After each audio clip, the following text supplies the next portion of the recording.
Imagine a rainy, windswept island in the North Atlantic. No vast plains like Russia. No towering mountain ranges like the Himalayas. No massive population like India or China. Just a small, often cold, often gray country called Britain. And yet, at its height, this tiny island ruled an empire that covered about 1/4 of the Earth's land surface, and hundreds of millions of people. From Canada to India, from Australia to large parts of Africa and the Caribbean, the British flag, the Union Jack, was everywhere. People used to say, the sun never sets on the British Empire, because somewhere in the world, it was always shining on British-controlled territory. So how did this happen? How did a small country on the edge of Europe dominate so much of the planet? Was it just luck? Was it superior technology, ruthless violence, clever strategy, or a combination of all of these? In this documentary, we will break down how Britain rose from a relatively unimportant kingdom to a global superpower, how it ruled 25% of the world's land, and how that empire eventually fell apart. We will explore the key ingredients of Britain's global dominance: geography, ships, money, war, trade, ideology, and sometimes pure brutality. Let's begin at the beginning, when Britain was not yet an empire at all. In the early Middle Ages, Britain was not a global power.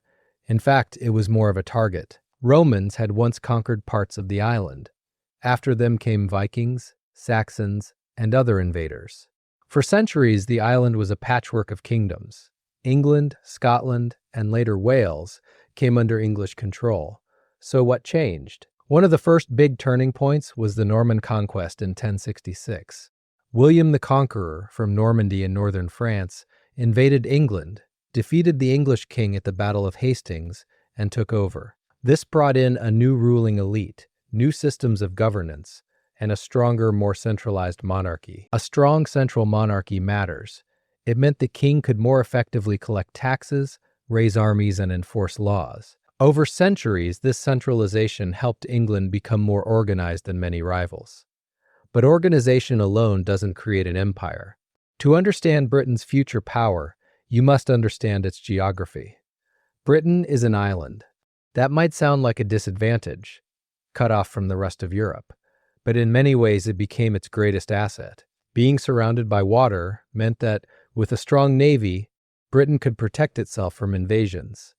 At the same time, the sea was a highway, not a barrier. Ships could move goods, people, and ideas far more easily than armies could travel over land. While many European powers focused on building huge land armies, Britain invested more and more in ships. Over time, it developed one of the most powerful navies in the world. This didn't happen overnight, but by the late 1500s and early 1600s, under monarchs like Elizabeth I, England began to understand something important. If it controlled the seas, it could control trade. And if it controlled trade, it could control wealth. And wealth, in the age of empire, was power.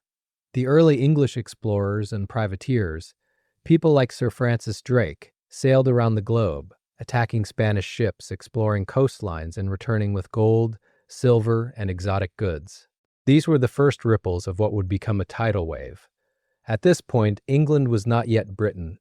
That name would come after the political union of England and Scotland in 1707, creating the Kingdom of Great Britain. But the foundations were being laid. A small island forced by geography to look outward to the sea was slowly transforming itself into a maritime power. To understand why Britain ended up ruling so much of the world, you have to place it in the context of fierce European competition. From the 1400s onward, European powers were racing to discover, conquer, and exploit lands beyond Europe.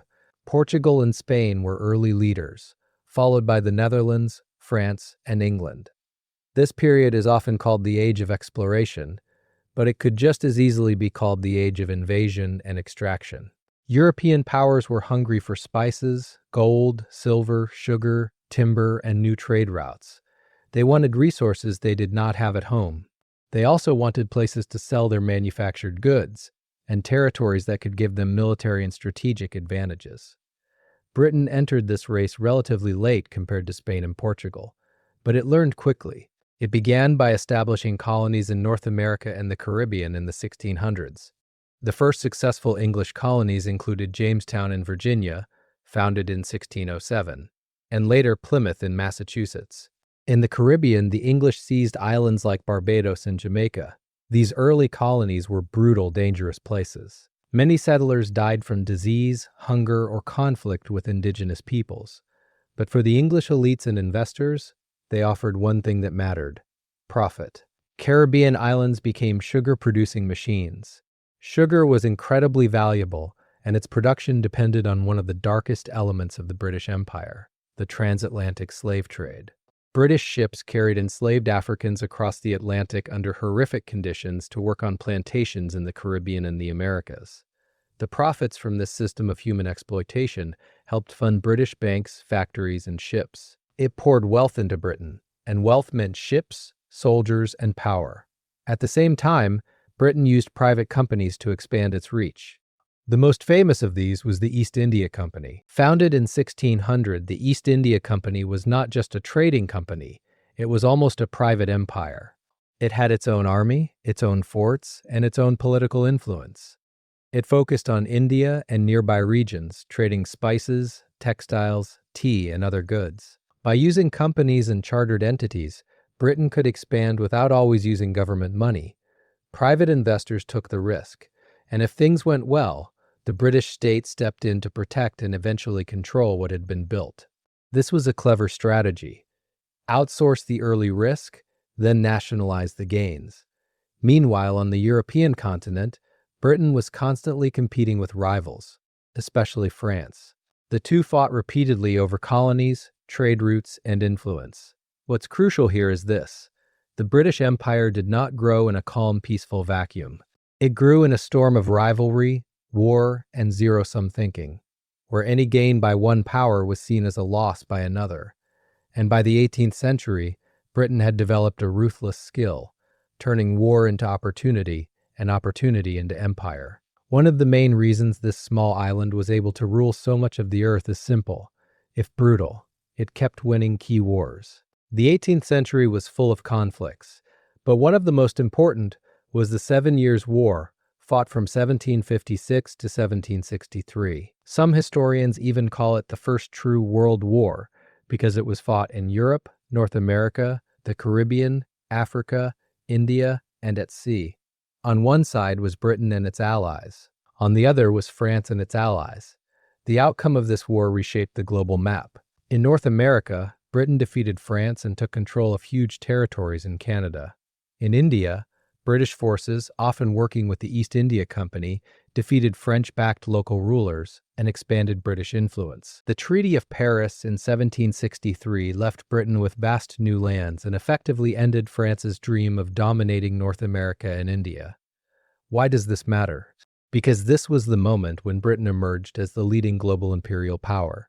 It had crushed a major rival and secured key territories that would form the backbone of its world-spanning empire. But there was a cost. War is expensive. Britain had spent enormous sums of money on its military and navy. To pay its debts, the British government looked to tax its colonies, particularly in North America. This decision would lead to an unexpected consequence: the loss of the American colonies. When you think of empires, you might imagine them as unstoppable juggernauts. But the British Empire was not invincible. It suffered setbacks and defeats.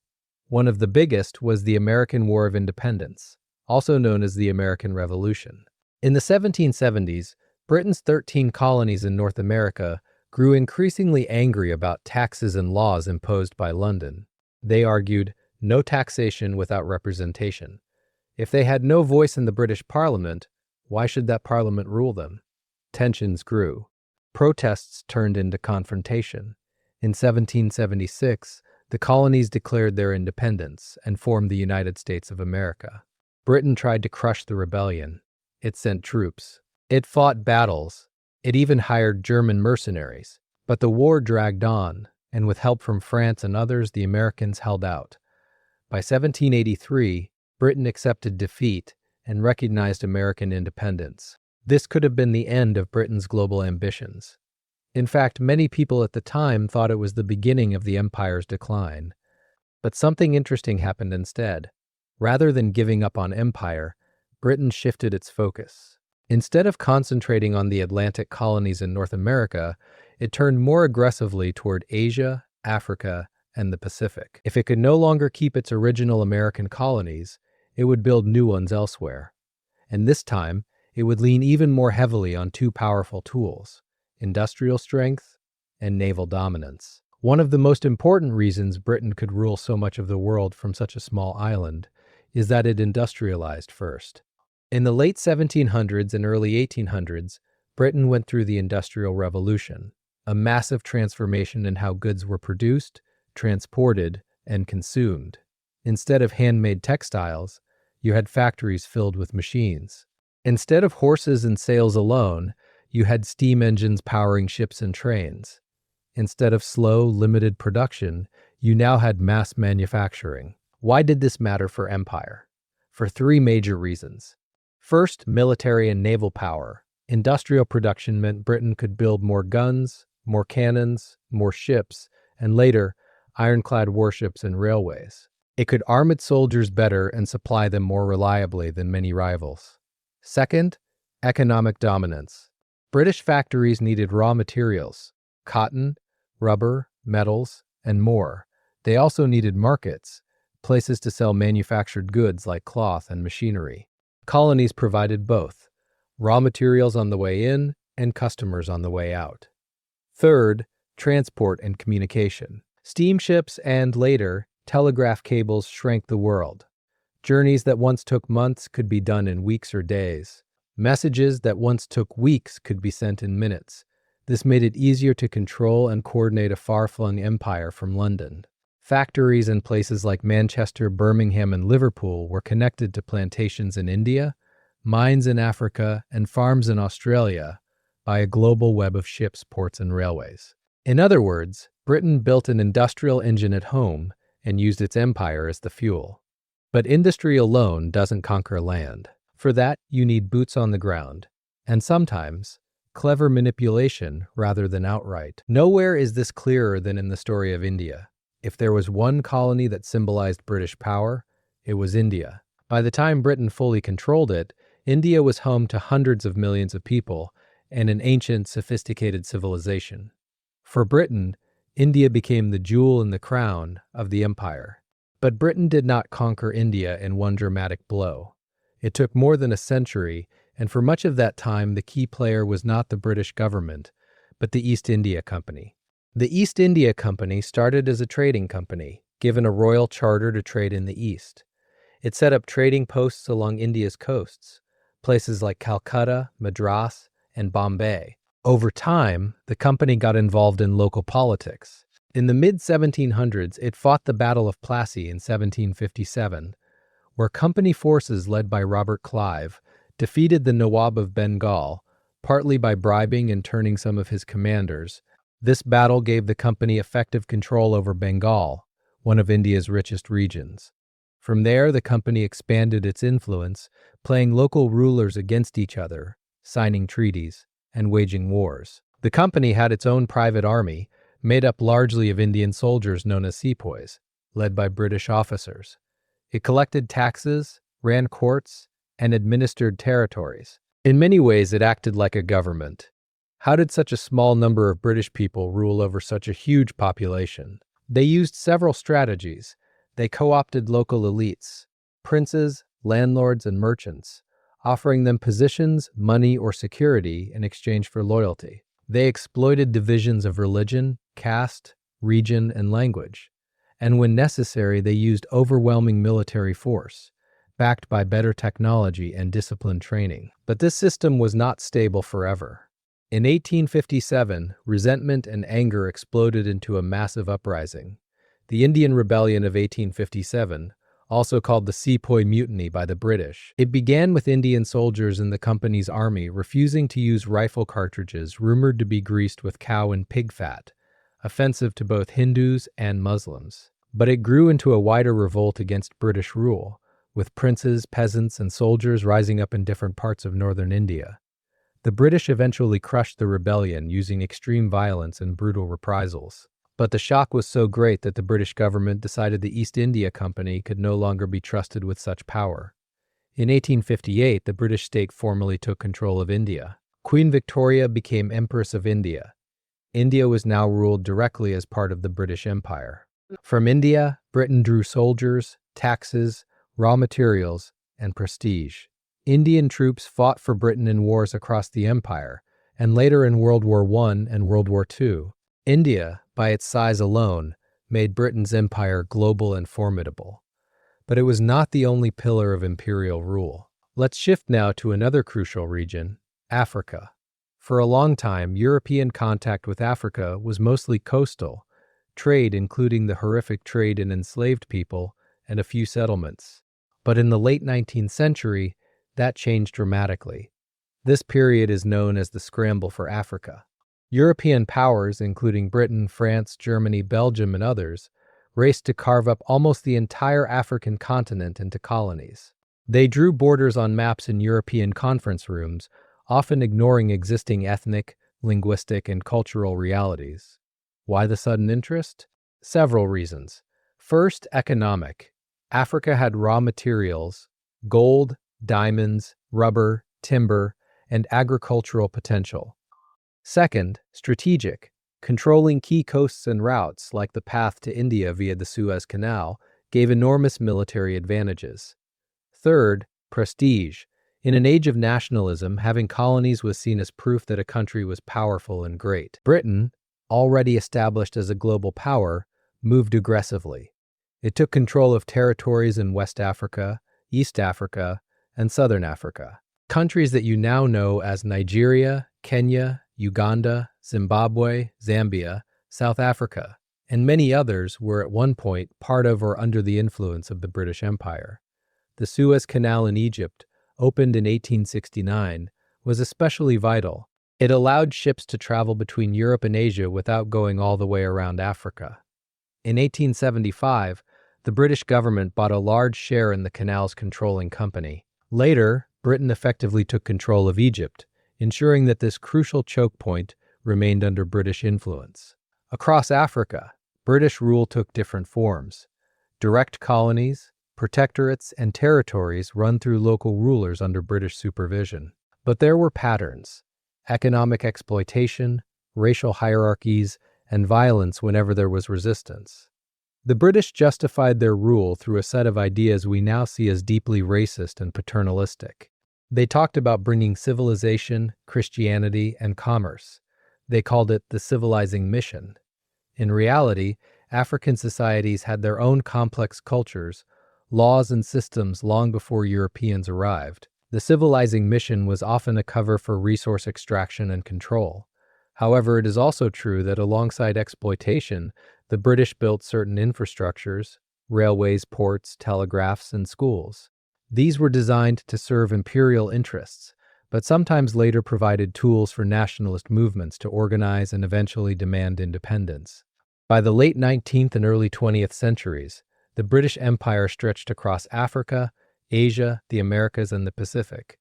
It included Canada, Australia, New Zealand, large parts of Africa, India, Burma, Malaya, Hong Kong, and many islands. At this peak, Britain, a relatively small island nation, was ruling or controlling about 1/4 of the Earth's land surface and roughly a similar share of its population. So how did it manage all of this? Ruling 25% of the Earth is not just about conquering land. It's about keeping control, day after day, year after year, decade after decade. So how did Britain actually do it? Think of 4 main pillars: the Royal Navy, administration, alliances with local elites, and ideology. First, the Royal Navy. At its height, the British Navy was the most powerful in the world. British warships patrolled sea lanes, protected trade routes, and could bombard coastal cities that resisted. Control of the sea meant Britain could move troops, supply distant colonies, and cut off enemies. Naval bases like Gibraltar, Malta, Singapore, and Hong Kong were not just dots on a map. They were key nodes in a network that allowed Britain to project its power globally. Ships could refuel, repair, and resupply, making long-distance operations possible. Second, administration and bureaucracy. The British developed a professional civil service. In colonies like India, they trained officials, often British, sometimes local, to collect taxes, run courts, maintain records, and enforce laws. Many of these administrators went through elite schools and exams. They saw themselves as part of a mission to govern and improve the lands under their control. Third, alliances with local elites. Britain rarely ruled purely through brute force alone. It often preferred to work with existing power structures: kings, princes, chiefs, landlords, religious leaders. In return for loyalty, these elites were given titles, money, or partial autonomy. They became the local face of empire. In India, many princely states kept their rulers but had British residents who guided or controlled major decisions. In parts of Africa, traditional chiefs were used to enforce colonial policies. This approach made empire cheaper. Instead of needing one British soldier for every rebellious villager, Britain could use local police, local armies, and local rulers to maintain order. Fourth, ideology and culture. The British did not just conquer with guns. They also tried to shape minds. They spread the English language, British-style education, and cultural values. In some places, being educated in English or trained in British institutions opened pathways to status and jobs. At the same time, British propaganda portrayed the empire as a benevolent, almost natural system. School children in Britain learned that their country brought law and order, progress, and enlightenment to backward lands. This did not mean colonized people accepted this narrative. Many did not. But it did create a world in which empire seemed normal and permanent, at least for a while. Finally, we cannot ignore pure economic logic. The empire had to be profitable, or at least strategically valuable. Raw materials flowed into Britain. Manufactured goods flowed out. British investors made fortunes in railways, plantations, mines, and trade. London became the financial heart of the world. The British pound became a global currency. But no empire lasts forever. Under the surface of British power, new forces were rising, forces that would eventually tear the empire apart. Two of those forces were global wars and growing demands for freedom. The early 20th century was the moment when the British Empire appeared strongest, and yet it was also when the seeds of its collapse were being sown. In 1914, World War I broke out. Britain, as a major European power, was pulled into a conflict against Germany and its allies. The empire became a war machine. Troops came not just from Britain, but from across the empire. Indian soldiers fought in Europe and the Middle East. African troops served in different theaters. Soldiers from Canada, Australia, New Zealand, and other dominions joined the fight. The empire helped Britain win, but at a huge cost. The war was incredibly expensive in both lives and money. It also shook people's faith in European civilization. After all, what kind of civilization slaughters millions in trenches? After the war, Britain gained some new territories, especially former German colonies, but it also faced growing unrest. In India, movements for self-rule intensified. Leaders like Mahatma Gandhi pushed for nonviolent resistance, boycotts, and mass protests. In Ireland, a struggle for independence led to the eventual creation of the Irish Free State in 1922, splitting the island. Then came World War II in 1939. Once again, Britain drew on its empire for soldiers, resources, and strategic bases. The war effort was truly global. But this time, something different happened. First, Britain no longer fought as a clearly dominant global power. The United States and the Soviet Union emerged as the main heavyweights. Britain was strong, but it was no longer clearly number one. Second, many colonized people saw the hypocrisy. Britain was fighting against Nazi Germany's aggression and racism while maintaining its own empire built on domination and racial hierarchy. Third, the war devastated Britain's economy. Cities were bombed, debts piled up. To survive, Britain relied heavily on American support. After 1945, the world had changed. The age of European empires was ending. A new idea was sweeping across Asia, Africa, and the Middle East. Nationalism. People wanted to rule themselves. The question was no longer whether the British Empire would end. The question was, how fast and on whose terms? The decades after World War II saw the rapid decolonization of much of the British Empire. One of the first and most significant steps was India. After years of growing resistance, mass movements, and negotiations, Britain decided that holding India by force was no longer possible or desirable. In 1947, India gained independence, but it did so through a painful process that involved the partition of British India into two states, India and Pakistan. The partition led to horrific violence, mass migrations, and the deaths of hundreds of thousands of people. The loss of India was a psychological and practical blow to the empire. The jewel in the crown was gone. But the process didn't stop there. In the following years and decades, more and more colonies gained independence. Countries in Southeast Asia, the Middle East, and especially across Africa in the 1950s and 1960s. Sometimes, independence came through negotiation and relatively peaceful transfer of power. In other cases, it came through bitter conflict and guerrilla wars, as in Kenya, Malaya, and parts of southern Africa. Britain tried to manage this process in a way that preserved its influence. It supported friendly governments, maintained trade ties, and often kept military bases. It promoted the idea of a commonwealth, a loose association of former colonies that would stay connected by language, law, and history. Yet, no matter how you dress it up, the fact remained, the empire upon which the sun never set was fading. Several forces drove this. Economically, empire had become less profitable and more expensive to police.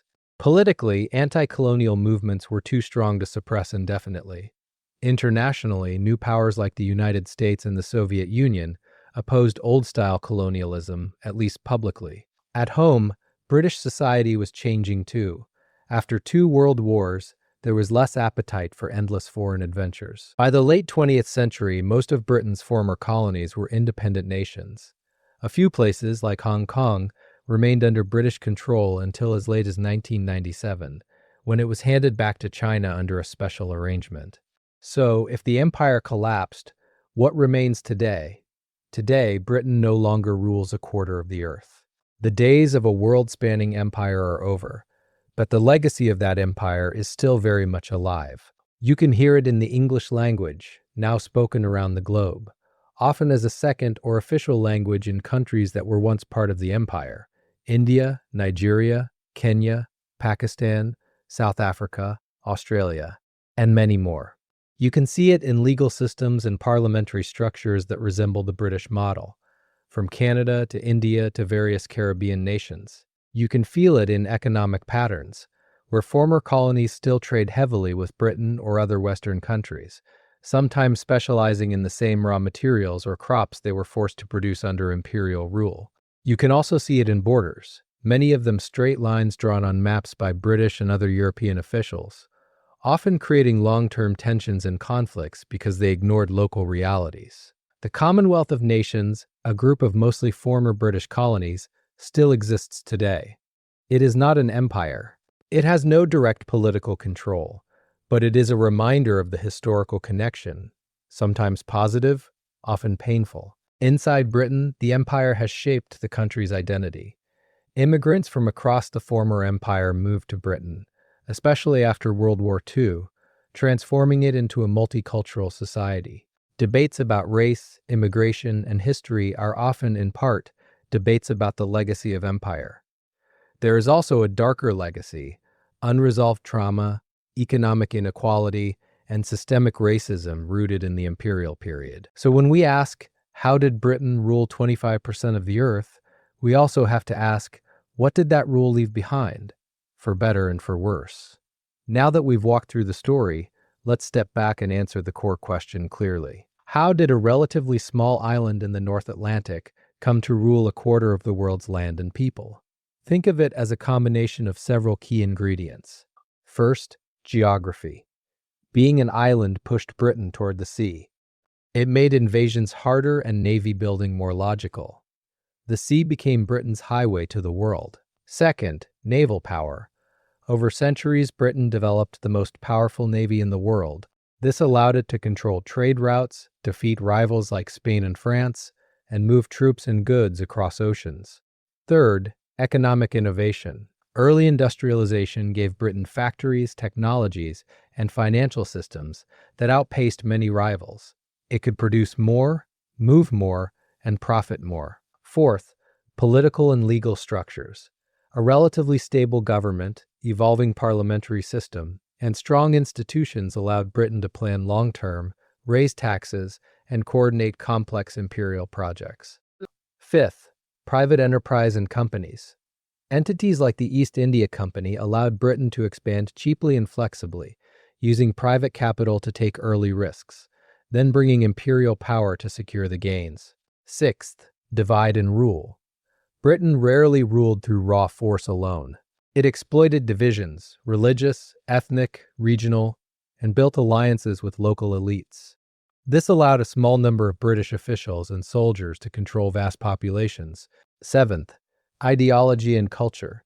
The British elite genuinely believed, in many cases, that they were bringing progress and civilization, even as they exploited people and resources. This belief helped justify their actions to themselves and to some of their subjects. Eighth, ruthless willingness to use violence. From crushing the Indian Rebellion of 1857 to suppressing uprisings in Africa and elsewhere, the empire was built and maintained at crucial moments by brutal force.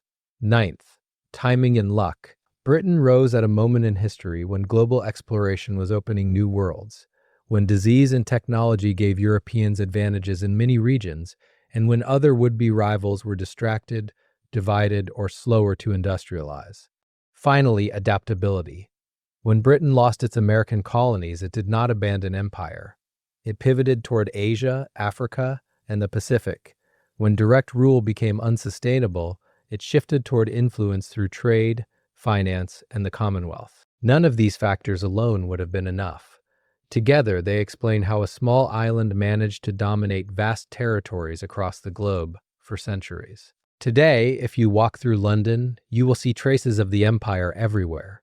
In the architecture, in the museums full of artifacts from around the world, in the faces and languages of its people. But the true scale of what Britain did, from that tiny island to the rest of the planet, is almost hard to grasp.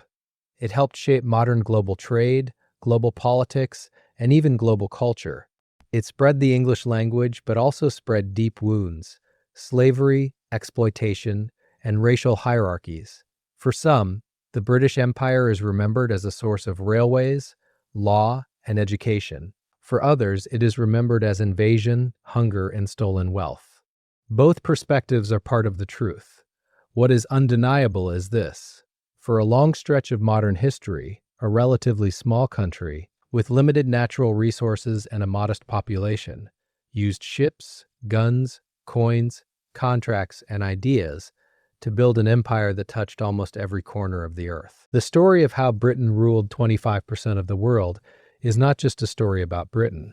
It is a story about how power works, how technology and ideas spread, how greed and idealism can mix, and how the actions of a few generations can reshape the lives of billions. And although the British Empire is gone, the world it helped create, the world of global connections, global inequalities, is the one we live in today.